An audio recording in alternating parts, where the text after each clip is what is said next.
بسم الله الرحمن الرحيم.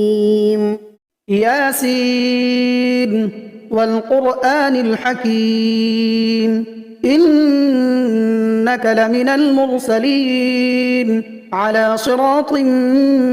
مستقيم تنزيل العزيز الرحيم لتنذر قوما ما أنذر آباؤهم فهم غافلون لقد حق القول على أكثرهم فهم لا يؤمنون إنا جعلنا في أعناقهم أغلالا فهي إلى الأذقان فهم مقمحون وجعلنا من بين أيديهم سدا ومن خلفهم سدا فأغشيناهم فهم لا يبصرون وسواء عليهم أأنذرتهم أم لم تنذرهم لا يؤمنون إنما تنذر من اتبع الذكر وخشي الرحمن بالغيب فبشره بمغفرة وأجر كريم إنا نحن نحيي الموتى ونكتب ما قدموا وآثارهم وكل شيء أحصيناه في إمام مبين واضرب لهم مثلا أصحاب القرية إذ جاءها المرسلون إذ أرسلنا إليهم اثنين فكذبوهما فعززنا بثالث فقالوا إنا إليكم مرسلون قالوا ما أنتم إلا بشر مثلنا وما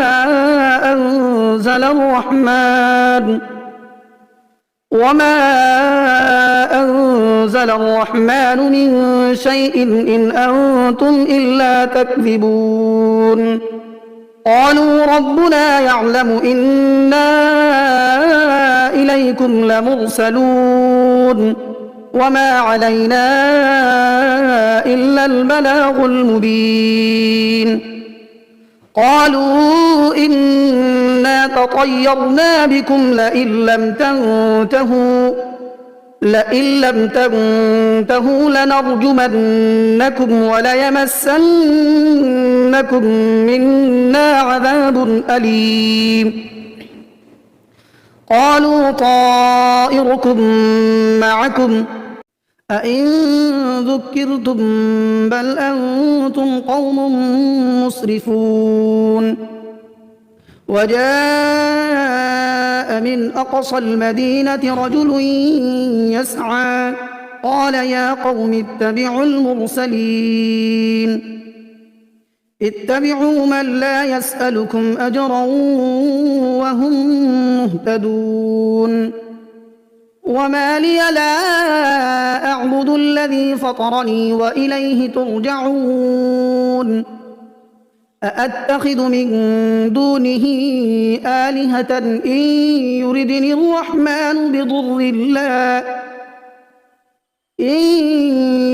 الرحمن بضر لا تغن عني شفاعتهم شيئا ولا ينقذون إني إذا لفي ضلال مبين إني آمنت بربكم فاسمعون قيل ادخل الجنة قال يا ليت قومي يعلمون بما غفر لي ربي وجعلني من المكرمين وما أنزلنا على قومه من بعده من جند من السماء وما كنا منزلين إن كانت إلا صيحة واحدة فإذا هم خامدون يا حسرة على العباد ما يأتيهم من رسول إلا كانوا به يستهزئون ألم يروا كم أهلكنا قبلهم من القرون أنهم إليهم لا يرجعون وإن كل لما جميع لدينا محضرون وآية لهم الأرض الميتة أحييناها وأخرجنا منها حبا فمنه يأكلون وجعلنا فيها جنات من نخيل وأعناب وفجرنا فيها من العيون ليأكلوا من ثمره وما عملته أيديهم أفلا يشكرون سبحان الذي خلق الأزواج كلها مما تنبت الأرض ومن أنفسهم ومما لا يعلمون وآية لهم الليل نسلخ منه النهار فإذا هم مظلمون والشمس تجري لمستقر لها ذلك تقدير العزيز العليم والقمر قدرناه منازل حتى عاد كالعرجون القديم لا الشمس ينبغي لها أن تدرك القمر ولا الليل سابق النهار وكل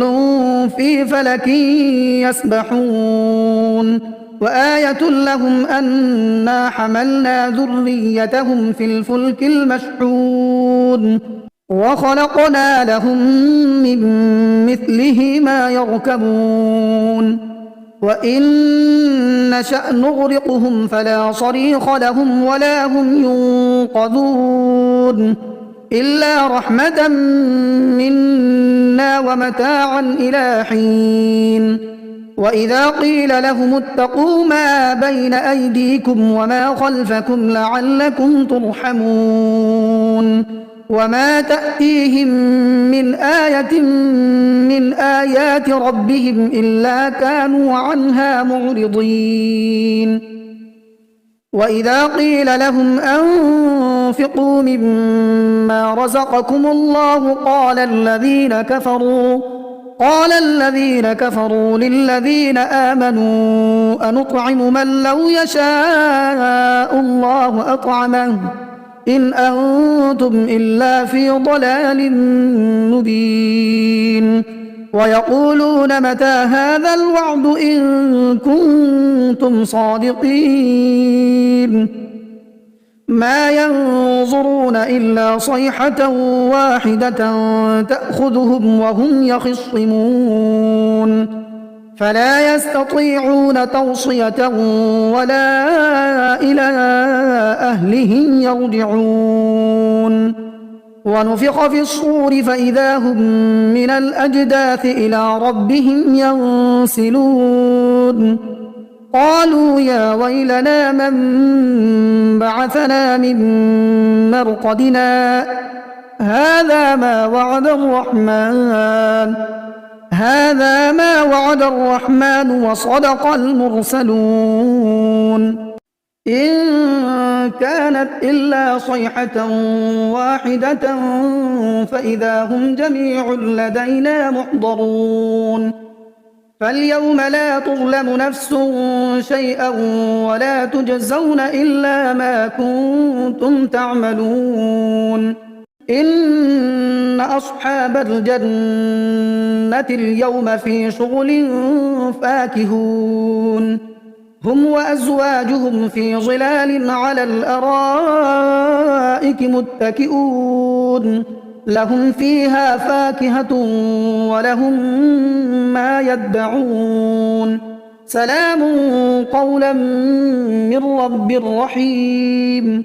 وامتازوا اليوم أيها المجرمون ألم أعهد إليكم يا بني آدم ألا تعبدوا الشيطان إنه لكم عدو مبين وأن اعبدوني هذا صراط مستقيم ولقد أضل منكم جبلا كثيرا أفلم تكونوا تعقلون هذه جهنم التي كنتم توعدون اصلوها اليوم بما كنتم تكفرون اليوم نختم على أفواههم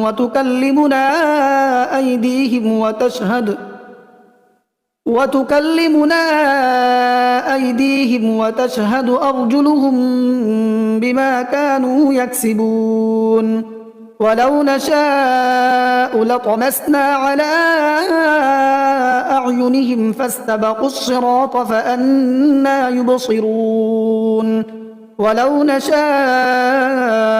لمسخناهم على مكانتهم فما استطاعوا مضيا ولا يرجعون ومن نعمره ننكسه في الخلق أفلا يعقلون وما علمناه الشعر وما ينبغي له إن هو إلا ذكر وقرآن مبين لينذر من كان حيا ويحق القول على الكافرين أولم يروا أنا خلقنا لهم مما عملت أيدينا أنعاما فهم لها مالكون وذللناها لهم فمنها ركوبهم ومنها يأكلون ولهم فيها منافع ومشارب أفلا يشكرون واتخذوا من دون الله آلهة لعلهم ينصرون لا يستطيعون نصرهم وهم لهم جند محضرون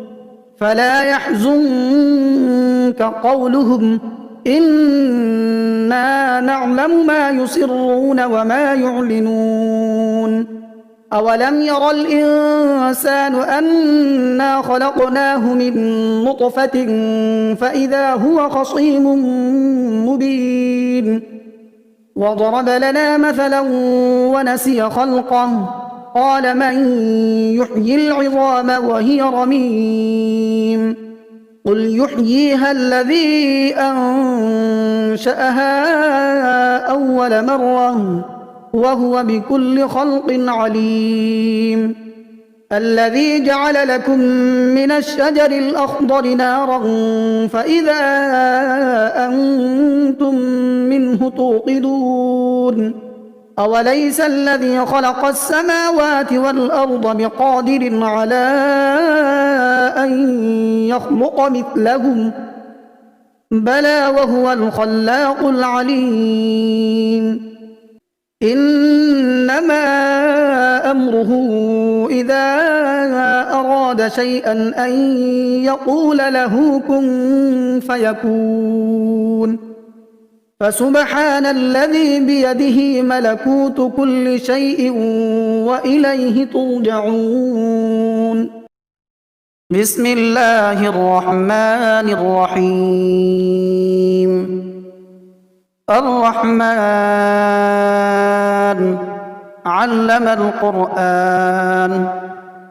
خلق الإنسان علمه البيان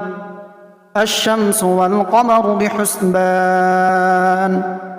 والنجم والشجر يسجدان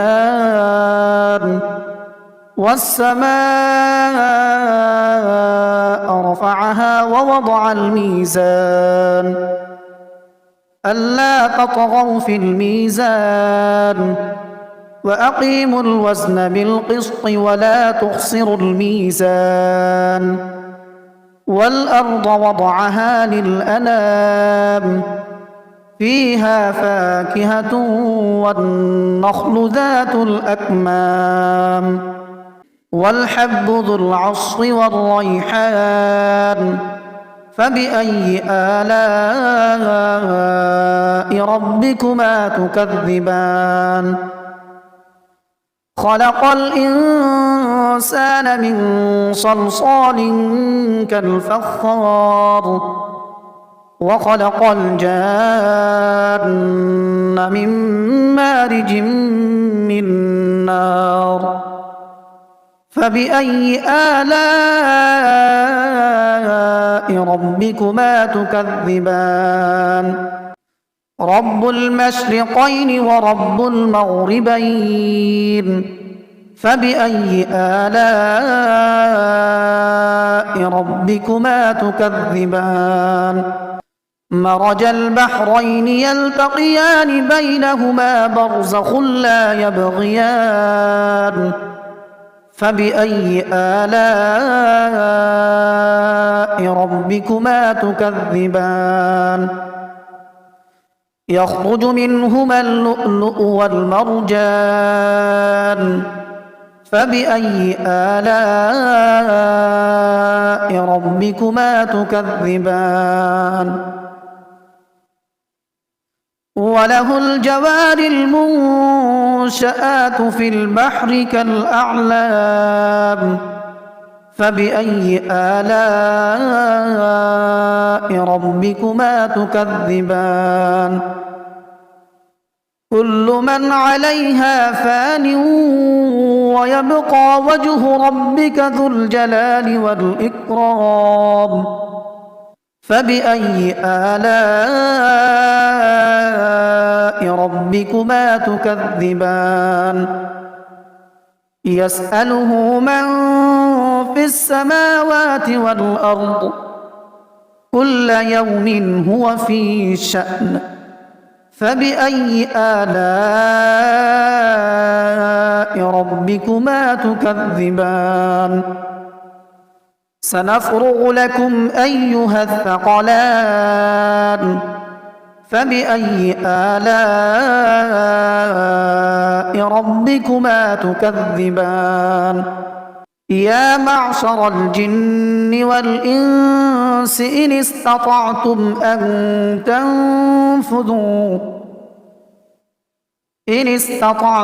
أن تنفذوا من أقطار السماوات والأرض فانفذوا لا تنفذون إلا بسلطان فبأي آلاء ربكما تكذبان يرسل عليكما شواظ من نار ونحاس فلا تنتصران فبأي آلاء ربكما تكذبان فإذا انشقت السماء فكانت وردة كالدهان فبأي آلاء ربكما تكذبان فيومئذ لا يسأل عن ذنبه إنس ولا جان فبأي آلاء ربكما تكذبان يعرف المجرمون بسيماهم فيؤخذ بالنواصي والأقدام فبأي آلاء ربكما تكذبان هذه جهنم التي يكذب بها المجرمون يطوفون بينها وبين حميم آن فبأي آلاء ربكما تكذبان ولمن خاف مقام ربه جنتان فبأي آلاء ربكما تكذبان ذواتا أفنان فبأي آلاء ربكما تكذبان فيهما عينان تجريان فبأي آلاء ربكما تكذبان متكئين على فرش بطائنها من استبرق وجنى الجنتين دان فبأي آلاء ربكما تكذبان فيهن قاصرات الطرف لم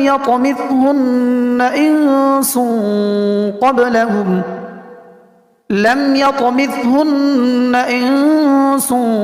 قبلهم ولا جان فبأي آلاء ربكما تكذبان كأنهن الياقوت والمرجان فبأي آلاء ربكما تكذبان هل جزاء الإحسان إلا الإحسان فبأي آلاء ربكما تكذبان ومن دونهما جنتان فبأي آلاء ربكما تكذبان مدهامتان فبأي آلاء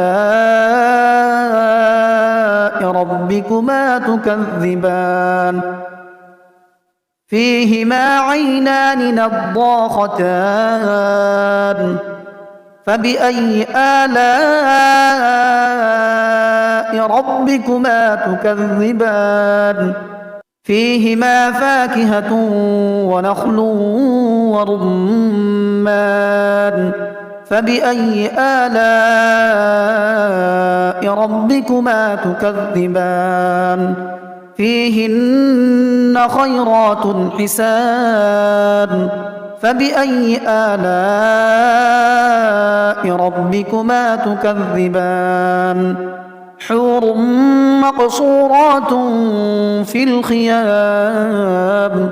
فبأي آلاء ربكما تكذبان لم يطمثهن إنس قبلهم ولا جان فبأي آلاء ربكما تكذبان متكئين على رفرف خضر وعبقري حسان فبأي آلاء ربكما تكذبان تبارك اسم ربك ذي الجلال والإكرام بسم الله الرحمن الرحيم تبارك الذي بيده الملك وهو على كل شيء قدير الذي خلق الموت والحياة ليبلوكم أيكم أحسن عملا وهو العزيز الغفور الذي خلق 7 سماوات طباقا ما ترى في خلق الرحمن من تفاوت فارجع البصر هل ترى من فطور ثم ارجع البصر كرتين ينقلب إليك البصر خاسئا وهو حسير ولقد زينا السماء الدنيا بمصابيح وجعلناها رجوما للشياطين وأعتدنا لهم عذاب السعير وللذين كفروا بربهم عذاب جهنم وبئس المصير إذا ألقوا فيها سمعوا لها شهيقا وهي تفور تكاد تميز من الغيظ كلما ألقي فيها فوج سألهم خزنتها ألم يأتكم نذير قالوا بلى قد جاءنا نذير فكذبنا وقلنا ما نزل الله من شيء إن أنتم إلا في ضلال كبير وقالوا لو كنا نسمع أو نعقل ما كنا في أصحاب السعير فاعترفوا بذنبهم فسحقا لأصحاب السعير إن الذين يخشون ربهم بالغيب لهم مغفرة وأجر كبير وأسروا قولكم أو اجهروا به إنه عليم بذات الصدور ألا يعلم من خلق وهو اللطيف الخبير هو الذي جعل لكم الأرض ذلولا فامشوا في مناكبها وكلوا من رزقه وإليه النشور أأمنتم من في السماء أن يخسف بكم الأرض فإذا هي تمور أم أمنتم من في السماء أن يرسل عليكم حاصبا فستعلمون كيف نذير ولقد كذب الذين من قبلهم فكيف كان نكير أولم يروا إلى الطير فوقهم صافات ويقبضن ما يمسكهن إلا الرحمن إنه بكل شيء بصير أمن هذا الذي هو جند لكم ينصركم من دون الرحمن إن الكافرون إلا في غرور أمن هذا الذي يرزقكم إن أمسك رزقه بل لجوا في عتو ونفور أفمن يمشي مكبا على وجهه